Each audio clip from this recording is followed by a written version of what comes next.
नमस्कार मित्रांनो, मी अमोल बाजड. आजच्या या व्हिडिओमध्ये एक अत्यंत महत्त्वाची अपडेट आपण या व्हिडिओच्या माध्यमातून बघणार आहोत. तर बघा मित्रांनो, 1 एप्रिलपासून बदलणार आहेत बँकेचे नवीन नियम. तर ते नियम कोणते आहेत ते आपण आता या ठिकाणी या व्हिडिओच्या माध्यमातून बघणार आहोत. तर बघा, 1 एप्रिल 2025पासून देशभरातील बँकिंगचे नियम बदलणार आहेत. या बदलांचा परिणाम दैनंदिन व्यवहार करताना होणार आहेत. बँकांचे नियम बदलल्याने सेव्हिंग अकाउंट, क्रेडिट कार्ड आणि ATM ट्रान्झॅक्शन यांच्याशी संबंधित अनेक गोष्टी बदलणार आहेत. बँकेच्या कोणत्या नियमांमध्ये बदल होणार आहेत जाणून घेऊयात. भारतीय रिझर्व्ह बँकेने बँकांना ATM इंटरचेंज फी वाढवण्याची मंजुरी दिली आहे. यामुळे होम बँक नेटवर्कच्या बाहेरील एखाद्या ATMमधून पैसे काढणे किंवा खात्यातील शिल्लक तपासणे पूर्वीपेक्षा खर्चिक होणार आहे. आधी ATMमधून पैसे काढताना 17 रुपये फी होती.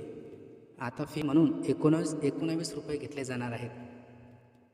ATMमध्ये बॅलन्स चेक करताना आधी 6 रुपये लागायचे, आता 7 रुपये द्यावे लागणार आहेत. डिजिटल बँकिंगला चालना देण्यासाठी बँका नवीन फीचर्स जोडत आहेत. आता ऑनलाईन बँकिंगद्वारे ग्राहकांना पूर्वीपेक्षा चांगल्या सेवा मिळू शकेल. AI वर आधारित चॅटबॉट्सचा वापर बँकांमध्ये केला जाणार आहे.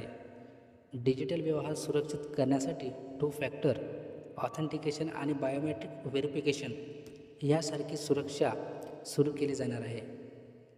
SBI, Punjab national bank, Canara bank अशा काही बँकांमध्ये मिनिमम बॅलन्सशी संबंधित नियम बदलले जाणार आहेत. तुमचे बँकेतील खाते शहरी, निमशहरी किंवा ग्रामीण यापैकी कोणत्या ठिकाणी आहे यावरून मिनिमम बॅलन्सचे नियम ठरवले जातील. याशिवाय निर्धारित रकमेपेक्षा कमी बॅलन्स असल्यावर वापर करताना दंड भरावा लागेल. 1 एप्रिलपासून अनेक बँका सेव्हिंग अकाउंट आणि FDवर व्याजदरात बदल करणार आहेत. एप्रिल 2025पासून सेव्हिंग अकाउंटवरील व्याज खात्यातील शिल्लक रकमेवर अवलंबून असेल. थोडक्यात जितका मिनिमम बॅलन्स असेल तितका रिटर्न तुम्हाला मिळेल. तर अशा प्रकारे ही नवीन अपडेट आलेली आहे. तर अशाच नवनवीन अपडेटसाठी आपल्या चॅनलला लाईक, शेअर आणि सबस्क्राईब करायला विसरू नका. धन्यवाद.